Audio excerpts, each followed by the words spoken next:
Assalamualaikum warahmatullahi taala wabarakatuh dan salam sejahtera kepada semua. Saya Muhammad Syazami Abdul Rahman, Pereka di Pusat Sumber Pengajaran dan E-Pembelajaran UMP SIREL. Ini adalah video part 2 pembangunan kursus UMP Massive Open Online Course MOOC di platform baru iaitu techyard.com.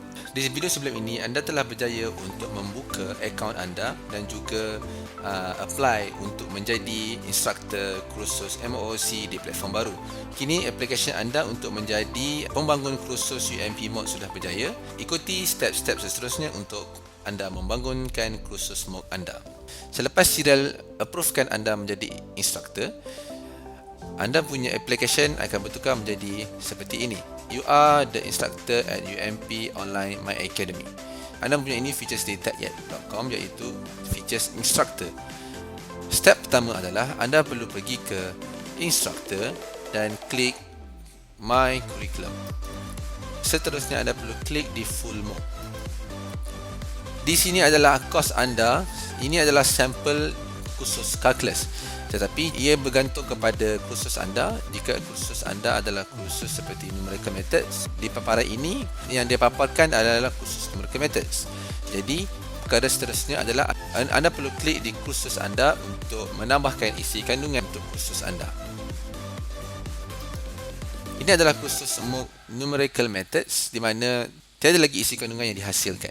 Oleh itu, ikuti langkah ini untuk memasukkan isi kandungan anda. Pertama, anda perlu klik di sini iaitu please click here to create new learning design. Please click here to create new learning design. Jadi anda perlu klik di sini dan paparan ini akan keluar. Di learning design ini adalah chapter ataupun modul yang anda ingin hasilkan. Seperti contoh, saya membuat contoh chapter 1 dan masukkan title. Anda boleh abaikan kod ini dan juga anda boleh memilih delivery method yang bersesuaian dengan kursus anda. Mungkin ini adalah self-paced, dan juga syllabus anda boleh masukkan syllabus di sini, dan anda perlu mengisi sinopsis di sini berkaitan dengan chapter yang akan anda hasilkan. Setelah selesai, anda perlu klik save dan paparan akan menjadi seperti ini, di mana anda sudah berjaya untuk membina chapter 1 untuk memasukkan isi kandungan anda. Sekiranya anda mempunyai 10 atau 11 chapter ataupun modul, anda perlu menambahkan bilangan learning design iaitu chapter anda dengan klik di menu dan add new design dan masukkan seperti mana yang anda hasilkan seperti tadi. Contoh seperti chapter 2 title, dan klik save untuk jadikan dia chapter yang kedua. Alright.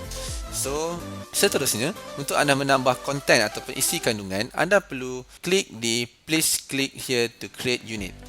Dan anda perlu mengisi adalah, sebagai contoh, title anda adalah video dan summary anda adalah anda perlu mengisi summary anda di sini dan klik save. Di sini adalah konten yang perlu anda isikan sebagai contoh video ataupun apa-apa sahaja yang berkaitan dengan konten isi kandungan anda. Jadi, untuk mengisi kandungan di sini, anda perlu pergi di edit. Di paparan ini, anda perlu scroll down ke bawah. Di media list, anda perlu tekan add button. Dan ini adalah paparan untuk anda mengisi konten anda. Sebagai contoh, untuk anda mengisi video di YouTube, anda perlu pergi di material type, anda perlu pilih YouTube, dan di YouTube ID ini anda perlu mengisi embedded code yang telah anda copy daripada YouTube. Sebagai contoh, ini adalah additional material anda perlu pilih additional material. Anda perlu mengisikan description di ruangan ini, dan juga untuk check-in ini anda perlu klik no dan klik upload. Dan anda telah berjaya mengisi additional material di dalam chapter anda. Jadi ini adalah hasilnya. Anda boleh klik di sini untuk view video ini, dan anda boleh mengisikan berapa banyak konten ataupun isi kandungan di setiap chapter yang anda akan hasilkan. Jadi ini sahaja video part kedua daripada saya. Jadi anda boleh membangunkan kursus anda dengan step dan tutorial yang telah saya hasilkan, dan tunggu part ketiga video tutorial UMP MOOC daripada saya selepas ini. Jadi, Assalamualaikum warahmatullahi wabarakatuh dan salam sejahtera.